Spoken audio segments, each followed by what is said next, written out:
This is the recording for the January 2025 Regents exam, multiple choice questions 1 through 24. In question number 1, when factored, the expression x cubed minus 36x is equivalent to which one, which set of polynomials?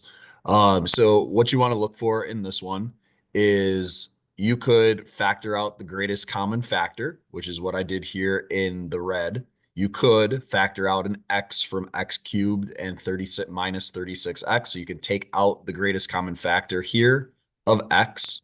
What's left over is x squared minus 36. Then you could do reverse FOIL. What times what is negative 36? That adds up to 0. Your C value here would be negative 36. Your B value would be 0. So 6 times negative 6 is negative 36. That's actually the difference of two perfect squares. So that's really x plus 6 times x minus 6. You also have to make sure that you bring down your greatest common factor of your x. So choice number 3 would be the correct answer. The easier cheater way to do it is you could type in y equals x to the third minus 36x, and then type in y equals all of your choices individually. Either hit second and table or graph and find the match. That's the easier way to do it, and your answer ends up being choice 3. In question number 2, which equation represents the line that passes through the points? I think the easiest way to do this one is to take your choices individually and type them into your y equals. Hit second and table and look at your points. So I graphed those 2 points right here and here. You can see that if you graph it out by hand to get from this point to this point, it's going to pass through the y axis at 6 right here. And also for your slope, you're really going down 2 over 1, down 2 over 1, down 2 over 1. So my slope is going to be negative 2 over 1 or just negative 2. Or you can look at the table and graph the points. Type in your equation, hit second and table. Notice that my x and my y are negative 1 and 8 and 4 and negative 2. So I could just look and see where do those pop up in the table. Well, they're here highlighted in the yellow, negative 1, 8, and 4, negative 2. So I know that when I type that equation into my y equals, that my line went through those 2 points. If you type in the other 3 choices, those points are not going to be there. Negative 1 and 8 and 4 and negative 2 are not going to be in your choices for the table. In question number 3, a geometric sequence is shown below. How do you get from 1/2, which is 0.5, to 2, to 8, to 32?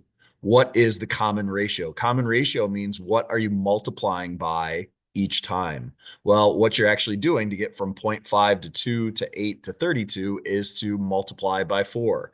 If you can't figure out what you're multiplying by, try dividing going backwards. If you do 32 divided by 8, you get 4. 8 divided by 2 is 4. 2 divided by 0.5 is 4. But we really want to know what we're multiplying by each time, going from the left to the right, and we're multiplying by 4, so it's choice 4. In question number 4, what is the constant term of that polynomial? You can see that that is not in standard form, so don't automatically just choose the last number. That's normally where your constant is when you put it into standard form. You're looking for just the plain number, plus or minus the plain number. So that is a plus 5. Again, it's not in standard form, so it happens to be in the middle in this one, and it is choice number 1. By the way, the leading coefficient there would be a 2, and that is to the third power there. That is the power of your polynomial. The degree of the polynomial. Number 5, the landscaping company charges a set fee for spring cleanup plus an hourly rate. The total cost is modeled by that function, C of x equals 55x plus 80. In this function, what does the 55 represent? Well, that's how much the person is earning per hour, $55 times the number of hours. The 80 is some extra one-time fee that they have to pay. You can always tell the hourly rate, how much per hour, because that's what you're being multiplied by x, that amount times the number of hours. So x is the number of hours. In question number 6, which expression is equivalent to that? You could just subtract the polynomials, line them up, put your x squareds underneath your x squareds, your x's underneath your x's, your constants underneath your constants, which are your plain numbers. Change your minus sign to a plus sign, change all the signs in that second polynomial. So the 3 becomes a -3, the 3 becomes a -3, the -1 becomes a +1, and then just add going down. 5 plus -3 is 2x squared.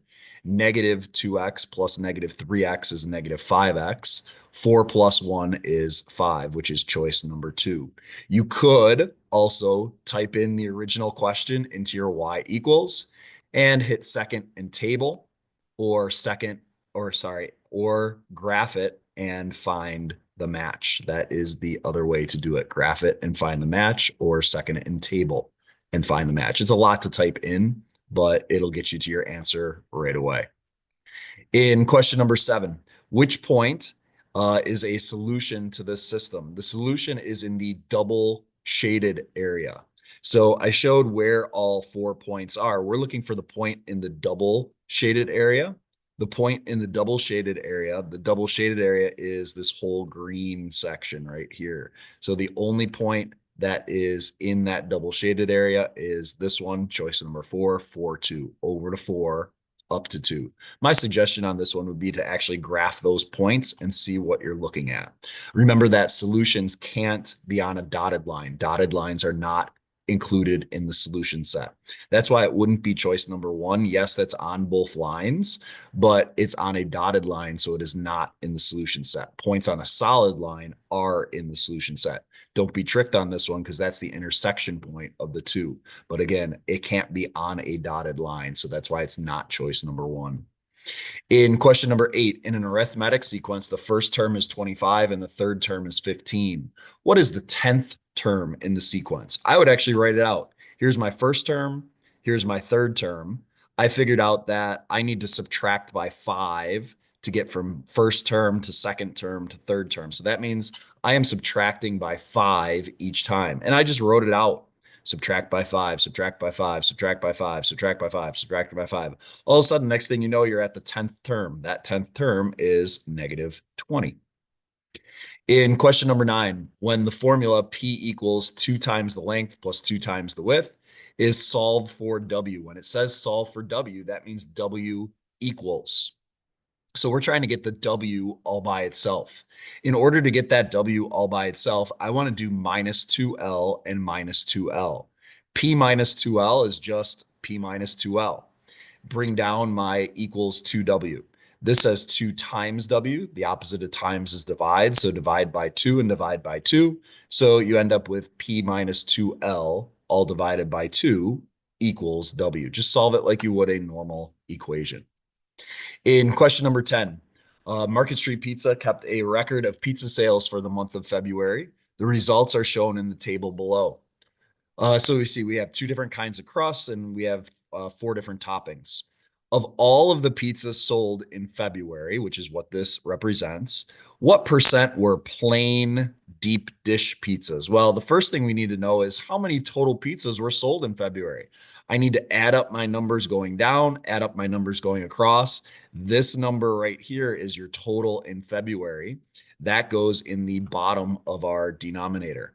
How many were plain deep dish? Plain deep dish is right here. That is 200 of them. That goes in the top part of our fraction. So to figure out a percentage, we want to do the part divided by the total. So 200 divided by 1,000, top divided by bottom, you get 0.2 on your calculator when you do that. You then need to make that into a percent by moving the decimal point 2 places to the right. So we get 20%. In question number 11, we want to first distribute and distribute. We're just solving for x. So we want to get the x all by itself. So distribute, -6x plus 10. I changed my fraction into a decimal right away. Top divided by bottom, 9 divided by 2 is 4.5. Bring down my -2. I have letters on both sides of the equal sign. You could choose to add 6x to both sides, or you could choose to subtract 4.5x from both sides. I'd rather work with more positive numbers. So I want to work with the smaller of the two letters first. So I'd rather do plus 6x and plus 6x. I think it's just easier to work with positive numbers that way. So bring down my minus 2. 4.5x plus 6x is 10.5x. Bring down my 10. Now it's just a two-step equation. Add 2 and add 2. Divide by 10.5 and divide by 10.5. You get this big, long decimal answer. What I did is all my choices are fractions. I changed all my fractions into decimals to see what they would be since I'm working with decimals. So top divided by bottom on all of them, and that answer matches choice number 1. In question number 12, I think this is a very, very difficult question. The expression x to the 2a plus b power is equivalent or equal to what?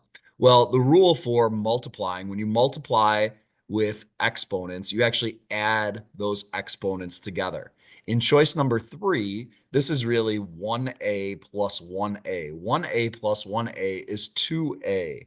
And then I have a plus b there. So that becomes 2a plus B? That's a pretty hard question. In question number 13, the inputs and outputs of a function are shown in the table below. So I went through and I graphed it. All right, this is what the picture of the graph looks like. It's an exponential curve that increases. How we're going from y value to y value to y values that we're multiplying by 2 each time. The function can best be described as what? I think exponential is the best choice here. When I graph it, it is a single curve. And also I'm multiplying by the same number each time. It would not be linear. Linear would be adding or subtracting by the same number each time. It would not be quadratic. Quadratic, you'd be squaring a number and it'd be a U-shaped graph. This is definitely just a single curve. It wouldn't be absolute value. Absolute value would be a V-shaped graph. It makes a definitive V. In question number 14, Stephanie is solving that equation. Her first step is shown below. So this one, in the given, that just rewrites the equation. What would you do first to solve it? Well, what she did was she added 8 and added 8. She's trying to get this 7x all by itself. So she got rid of this minus 8 by doing plus 8 and plus 8. What property is that? Well, when you add the same number to both sides, that is the addition property of equality. You're adding equal numbers to both sides. So she was adding by 8 to both sides. That would be the additive property. It wouldn't be the associative. The associative changes what's inside the parentheses. There's no parentheses even there. It wouldn't be commutative. Commutative switches the order, like 4 plus 1 and 1 plus 4, or 2 times 4 and 4 times 2. We didn't switch any order. It wouldn't be the distributive. Distributive takes the number outside and multiplies it by both of the numbers inside the parentheses. In question number 15, I would just type it right into the calculator. What is the sum? Sum means to add. Remember, product means to multiply. Sum means to add. So I'm adding 8 radical 3 plus radical 3. Just type that exact thing right into the calculator. When you do that, you get a decimal answer. I would just type all 4 choices into the calculator. You see that in the purple. And I just match it. All right. So 8 radical 3 plus radical 3 is 15.88, blah, blah, blah. That is choice number 4. In question number 16, the dot plots below represent test scores for 20 students. The mode is for this math test is 80. Mode is the most often occurring test score. And the median, the middle number, is 85. Which dot plot correctly represents this data? So first of all, the mode is 80. Your highest dot plot is going to be for 80. It wouldn't be this choice right here because that only has 3, where this has 6. It wouldn't be this one because this only has 4, where this has 6. So here we have 6 and 6. Those are your biggest numbers in our dot plot. So I'm down to choice 1 or 3. It wouldn't be 2 or 4. How do you find the median?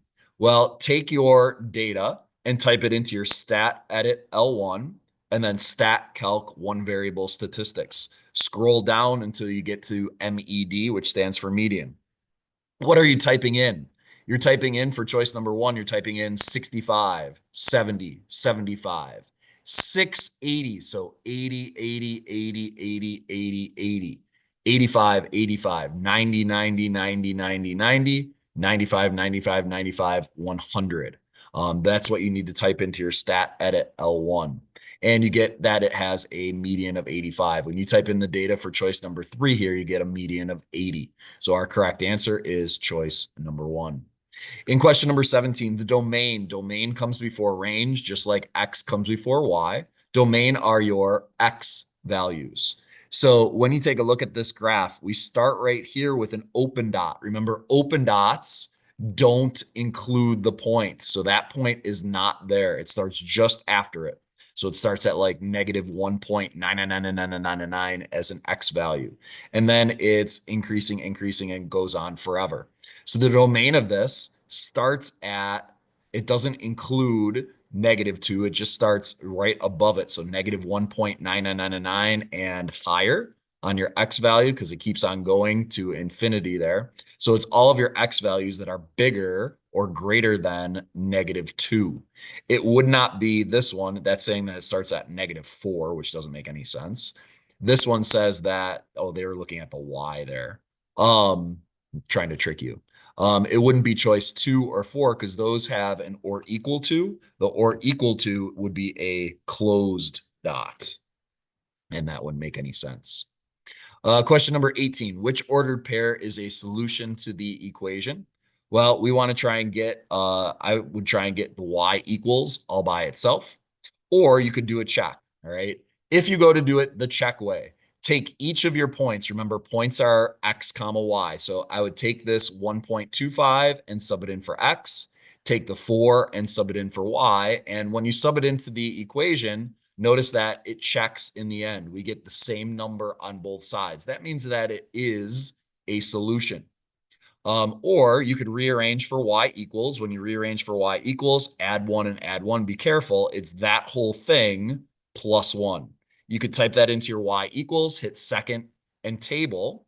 You do have to change what the table counts by because this is a 1.25. So you want to change it to count by 0.25s. When you change it, to press the plus sign for delta table and then type in 0.25 at the bottom. You'll see that point listed there. You'll see eventually you'll see x comma y, you'll see 1.25 comma 4. So a couple different ways that you could do that one. Number 19, we want to cancel out things that are in the numerator and denominator of different terms to eliminate some of the labels. Elena's fastest time for the 50-meter dash is 7 seconds. She wants to know how fast this is in inches per minute. That means what we want is inches on the top, minutes on the bottom. In choice number 1, meters and meters cancel out. We're left with second squared over minute inches, whatever minute inches are. In choice number 2, where seconds and seconds cancel out, we're left with minute inches over meters squared. That's not the right answer. In choice number 3, the seconds and seconds cancel out. We're left with meters squared over minute inches. That doesn't make any sense. And then in choice number 4, our meters and our meters cancel out. Our seconds and our seconds cancel out. And we're left with inches over minutes, inches on the top, minutes on the bottom, which is exactly what we want. In choice number 20, we want to know what the IQR is. If you forget the formula for IQR, it is on your reference sheet. It is Q3 minus Q1. Well, where can I get that data from? I can get that data. This is your L1 column, the temperature. And we would want to type that into your stat edit L1 stat calc one variable statistics. We get that our Q3 is 90.25 and our Q1 is 79.5. So all that you have to do is sub those numbers into the formula. 90.5 minus 79.5 is 11. That is your Q3 minus your Q1, which is choice number 3. In question number 20, the function f of x equals x squared is multiplied by k, where k is less than -1. So we want to sub in a number for k that is less than -1, like -2, for example. Which graph could represent g of x equals k times the f of x? So k, remember, is -2. That's what I'm using as a number that's less than -1. So if I put a -2 in front of my graph, my original graph of x squared, what happens to the parabola? Well, the negative sign out front makes it be a reflection over the x-axis. All right, this is the x-axis. So it would be a reflection over the x-axis. My original one was just x squared. My original one just looks like this. All right. Oh, it's a normal looking parabola. So a reflection over the x-axis and something that's skinnier. So skinnier and over the x-axis, it's going to look like that. Well, the best answer there would be choice number 4. This one, just choice number 2, just is a reflection, which is not right. Choice number 1 is just the original one. And this one forgot to do the reflection over the x-axis. It just made it skinnier, but you have a minus or negative sign out in front, which is the reflection, and a 2, which makes it skinnier. Remember, if it was like a 1/2, it would be wider. In question number 22, solving this inequality, I'm solving for x. So I want to do -6.4 and -6.4. Bring down my -4x. That is -9.2 when I subtract. Divide by -4, divide by -4. When you divide by a negative, you have to flip the sign. So this greater than or equal to changes to a less than or equal to. Top divided by bottom, you get 2.3. Remember, you only flip the sign if you divide by a negative. This would be a closed dot. It would be a closed dot because of the or equal to. So a closed dot at -3. So now we're down to this choice or this choice.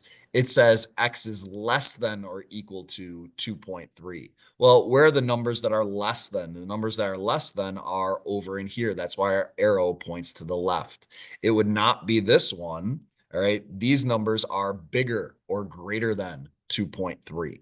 So we look at the or equal to, you have to do more work by filling in the dot, more work by putting the or equal to. This would just be a less than, this one would be a greater than. So be very careful. In question number 23, the number of fish, X, in a pond is 8 more than 8 plus the number of frogs. The total number of fish and frogs in the pond is at least 20. So you have to be at least 16 years old to drive a car. You could be equal to 16 or greater than 16. So we want greater than or equal to 20. That eliminates choices 3 and 4 right away because those say less than. We don't want to do 8 times x. All right. It said 8 more than x. So 8 more than x is 8 plus. We actually have 2 x's there because we have the number of fish and frogs. So that would be x and x, which is 2x, and then 8 more than 8 plus. So 2x plus 8 is greater than or equal to 20. It would not be that one again because more than means plus. In question number 24, which graph represents a function that is always decreasing, so going down in between -3 and +3? This one is increasing. This one is increasing. This one is increasing, then decreasing. This one is just going down. It's just decreasing. So 24 would be our correct choice.